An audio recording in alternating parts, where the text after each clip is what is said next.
नमस्कार, सपनेर आप सभी का स्वागत है। मैं हूं एस पांडे। आप देख रहे हैं सपनेर समाचार। आइए ले चलते हैं आपको समाचार की ओर। उत्तर प्रदेश जनपद जौनपुर के मोगरा बादशाहपुर सब स्टेशन 3311 पर संविदा कर्मचारी अपनी मांगों को लेकर के हड़ताल पर चले गए। सब क्लियर ने खबर को प्रकाशित किया। खबर को संज्ञान में लेते हुए ऊर्जा मंत्रालय और संबंधित विभाग के अधिकारियों ने मामले को संज्ञान में लिया। त्वरित कार्रवाई करते हुए तत्काल मामले को संज्ञान में लेते हुए बिजली व्यवस्था रात 10 बजे चालू करवा दिया। देखते हैं सपने की खास रिपोर्ट। सबकी नजर की हमेशा पहल रहती है लोगों की जन समस्याओं को सरकार तक पहुंचाकर उसका समाधान कराना। पत्रकारिता जगत में जहां सबकी नजर की टीम जनहित के समाचारों को दिखाने के साथ साथ समाज की व्यवस्थाओं पर भी लगातार मजबूती से कार्य कर रही है। विद्युत विभाग के संविदा कर्मियों के हड़ताल पर चले जाने से सब स्टेशन मोगरा बादशाहपुर 3311 क्षेत्र की बिजली व्यवस्था बाधित हो गई थी, जिसकी वजह से क्षेत्र के लोगों में आक्रोश भी व्याप्त हो गया था। सब क्लियर ने मामले को संज्ञान में लेते हुए इस खबर को प्राथमिकता के तौर पर दिखाने के साथ साथ संबंधित ऊर्जा मंत्री कार्यालय को जानकारी देते हुए विद्युत विभाग के संविदा कर्मियों की हड़ताल के बारे में जानकारी दिया। सपने संवाददाता रामकुमार जायसवाल ने ऊर्जा मंत्रालय और वाराणसी मंडल के तमाम पदाधिकारियों से संपर्क करके मामले की जानकारी दिया। ऊर्जा मंत्रालय ने त्वरित कार्रवाई करते हुए मोगरा बादशाहपुर की बिजली व्यवस्था रात 10 बजे के आसपास सुचारू रूप से चालू करवा दिया। ज्ञात हो कि संविदा कर्मियों की मांग थी कि हम लोगों के पास कोई भी सबूत नहीं है, हमारे पास कोई पहचान पत्र नहीं है, ठेकेदार मनमानी कर रहे हैं। संविदा कर्मी ने बताया कि हम लोग अपनी जान जोखिम में डालकर क्षेत्र में बिजली ठीक करने का काम करते हैं। हमारे पास कोई भी आईडी प्रूफ नहीं है। ठेकेदारी के जंजीर में बांधकर हम लोगों से कार्य कराया जाता है। 6 महीने से भी ज्यादा हो गए हैं, अभी तक वेतन नहीं मिला है। सरकार द्वारा तय किए गए मानदेय को हम लोगों को नहीं मिल रहा पाता है। इन तमाम समस्याओं को लेकर सब स्टेशन मोगरा बादशाहपुर पर संविदा कर्मी जमे हुए थे। बिजली विभाग के सक्षम अधिकारी अधीक्षण अभियंता A.K. गुप्ता और एक्सियन रामानंद मिश्र सब स्टेशन 3311 पर पहुंचकर आश्वासन दिया। तब तत्काल किसी भी तरीके से सारी व्यवस्था जो है बिजली विभाग की चालू हुई।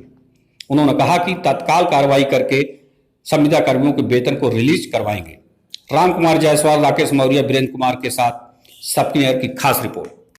नमस्कार, मैं हूं रामकुमार जायसवाल। आज हम मौजूद हैं 3311 विद्युत उप केंद्र मोगरा बादशाहपुर सब स्टेशन, जो कि जौनपुर जिले में आता है। यहाँ की समस्या इतनी विकराल है कि कई बार धरना, प्रदर्शन, अनशन सब कुछ हो चुका है, लेकिन उसके बाद भी बिजली विभाग के सर्वोच्च अधिकारी, बड़े अधिकारी या शासन में बैठे मंत्री या सत्ता में बैठे विधायक या सांसद, कोई इनकी सुध लेने वाला नहीं है। वेतन के नाम पर एक घिनौना मजाक। 6,000 7,000 वेतन इनका मानदेय तय हुआ है, वो भी इनको पैसा नहीं मिलता है। आज पिछले 5 महीने 6 महीने से लगातार इनका वेतन इनको नहीं मिल रहा है। और सबसे बड़ी समस्या इनकी जो है कि आज तक इनको साक्ष्य के रूप में किसी प्रकार का कोई आईडी कार्ड नहीं मिला है, ना तो इनका कोई पीएफ कटता है। कहीं से भी ये सिद्ध नहीं होता है कि इनका रजिस्ट्रेशन हुआ है। जबकि ये पिछले कई ऐसे इसमें कर्मचारी हैं, संविदा कर्मी, जो 10 साल, 15 साल, 20 साल से लगातार बिजली विभाग की सेवा कर रहे हैं। कहीं 11,000 पे काम करते हैं, कहीं 33,000 पे काम करते हैं, कहीं 440 पर काम करते हैं। आज इसी को लेकर के दोबारा सबकी नजर की टीम विद्युत उपकेंद्र पर आई है लोगों की समस्या से रूबरू होने के लिए। आइए हम जानते हैं इनकी समस्या कैसी है और इस पर क्यों नहीं सुधार हो रहा। बताइए क्या दिक्कत है, क्या नाम है आपका? राजेश कुमार। राजेश कुमार, पूरा नाम बताइए। राजेश कुमार मिश्रा। क्या दिक्कत है आपको? हम लोगों का वेतन 5 महीने से नहीं मिल रहा है। हाँ। अधिकारियों से धरना प्रदर्शन बराबर चल रहा है, तो कहते हैं कि 15 दिन 1 महीने यही आश्वासन देकर हम लोगों को लुभाना दे रहे हैं। न तो कोई हमारी कार्रवाई हो रही, न कोई सुनवाई हो रही। इसलिए हम लोगों ने आज हड़ताल कर दिया है। जब तक हमारे लोग का वेतन बाई खाते में नहीं आ जाता तब तक हम लोग कार्य। ना तो पैसा मिल रहा है, 6 महीने से कोई पेमेंट नहीं मिल रहा है। हम लोग क्या करें? अभी कोई किसी एक्सीडेंट हो जाएगा, सब पल्ला झाड़ के निकल जाते हैं। अभी एक रामू बिंद का एक्सीडेंट हो गया, सब अधिकारी निकल के हमारे यहाँ काम ही नहीं करता। हम लोग 11,000 33,000 बराबर काम कर भाई, कोई दुर्घटना हो जाएगी ठेकेदारी काट देंगे, जेई साहब नहीं आ देंगे, एसडीओ साहब सब पल्ला था। हम लोग क्या करें? कितना वेतन मिलता था आपको पहले? 45 रुपया देते हैं। 4500। हाँ। तो आपको जानकारी है कि विभाग के द्वारा मानदेय क्या तय हुआ है? नहीं, हमें नहीं मालूम है। ये पीएफ सब काट पीट के हम लोग को 45 मिलना चाहिए। ये क्या कर रहे हैं? मिली भगत है ठेकेदार और एक से महोदय की। क्या दिक्कत है बताइए। दिक्कत ये सर कि हम लोगों को 6 महीने से पेमेंट बिल्कुल नहीं दे रहे हैं और 4500 रुपया दे भी रहे थे, जो 5 महीने से वो भी बंद कर दिए हैं। हमको मिलना चाहिए 65 रुपये, लेकिन उसके स्थान पर 4500 भी नहीं मिल रहा है। न हम लोगों को ईपीएफ बीमा किसी परिचय पत्र कोई कागज नहीं दिए हैं, न कोई रिस्क लेता है, न कोई जिम्मेदारी लेते हैं। अगर कोई दुर्घटना हो जाती है हम लोगों को लावारिस छोड़ दिया जाता है। जो हमारे साथी अभी 1 साल के अंदर 2-3 दुर्घटनाएं हुई हैं, कुछ उसमें मर गए, कुछ बेचारे घायल हैं, अपाहिज घर पर पड़े हैं, उनकी सुध लेने वाला भी कोई नहीं है। ना हम लोग कोई लड़ाई ही लड़ सकते हैं कि उनके नाम से कोई कागज पत्र हो, उसके खिलाफ कोई मुकदमा करें या कोई जांच पड़ताल करवाएं या किसी अधिकारी विधायक एमएलए एमपी किसी के पास जाए, कुछ है ही नहीं है।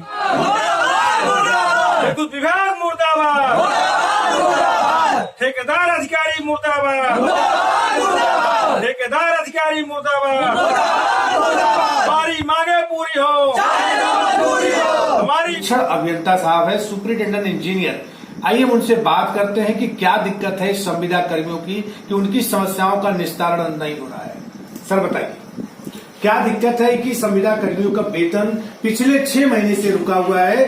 प्रशासन आपका बिजली विभाग इस पर काम क्यों नहीं कर पा रहा सर? इसमें संविदा के पेमेंट भुगतान हेतु जो है सरकार के द्वारा भी और हमारे विभाग के द्वारा एक निविदा पोर्टल बनाया गया है, जिसमें उनके जो पेमेंट है, भुगतान संबंधित पूरे विवरण ईपीएफ के साथ जो है उसमें भरना रहता है।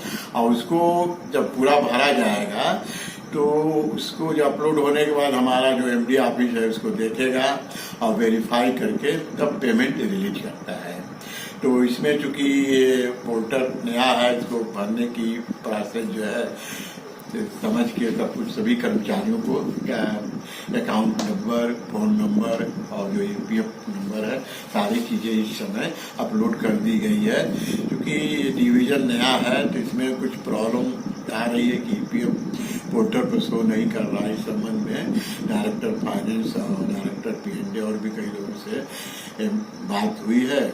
तो इसमें जो थोड़ी बहुत समस्या है उसको निराकरण करने के लिए हमारे डिवीजन से अकाउंटेंट जो है कल ऑफिस जाएंगे और जैसे ही इसका निराकरण हो जाता है तो जो भी पेमेंट इन लोगों का बाकी है 6 महीने का, एक साथ मतलब आएगा, पेमेंट कर दिया। ऐसा है वेतन के लिए तो कॉन्ट्रैक्टर से बात हो रही है। वो लोग जो है कह रहे हैं कि हम 1-2 दिन के अंदर आज तो एक कॉन्ट्रैक्टर ने भुगतान भी किया है, जिसका कि परिचालन आपका पवारा और सुजानगंज चलता है।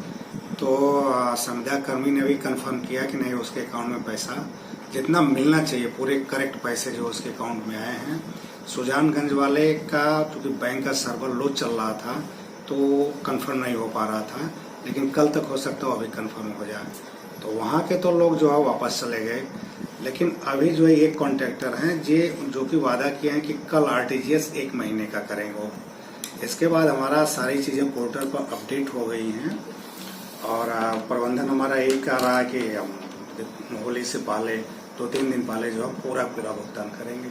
नहीं, जैसा एक निवेदन मेरा ये है, जहां विद्युत आपूर्ति बाधित है, पूरे क्षेत्र की कई लाखों की जनसंख्या इससे प्रभावित है, इस पर कितनी तेजी कार्रवाई करेंगे कि कितने घंटे में आप निस्तारण कर देंगे चीजों को और लोगों को, क्षेत्र की जनता को सप्लाई आप दे पाएंगे? जहां सरकार ये चाहती है कि विद्युत आपूर्ति में कहीं कोई दिक्कत न हो और चुनावी बिगुल भी फूक गया है, बच गया है, और सरकार ये चाहती है कि हमारे कहीं से भी कोई कमी न आए, वहां पर इन स्थितियों में नियंत्रण क्यों नहीं आ पा रहा है? कैसे करेंगे सर? अब कल उम्मीद करते हैं कि कल जो हम इसको बहाल कर ले जाएंगे। इससे अधिक हम क्या आश्वासन देंगे? कल उम्मीद कर रहे हैं कि बहाल हो जाएगी बहाल करने की।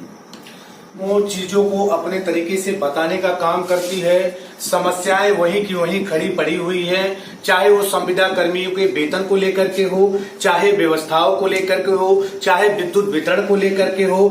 अधिकारी बराबर आते हैं, बराबर विजिट करते हैं। अब चाहे उनके बड़े आला कमान अधिकारियों से उनको सपोर्ट न मिल पाने के कारण हो, या फिर शासन में कहीं न कहीं कोई कमी है जिसके वजह से व्यवस्थाएं बेहतर नहीं हो पा रही है, सिर्फ कोरी चीजें साबित हो रही हैं, बहुत बेहतर अच्छी व्यवस्थाएं नहीं हो पा रही है। सबकी नगर की टीम की एक बहुत बड़ी मुहिम है कि चीजों को बेहतर हम कैसे दिखा सकते हैं, कैसे चीजों को सामने हम समाज के ला सकते हैं। इसके लिए एक बहुत बड़ा प्रयास है। हमारे विशेष सहयोगी राकेश मौर्य और वीरेंद्र के साथ मैं राम कुमार जायसवाल।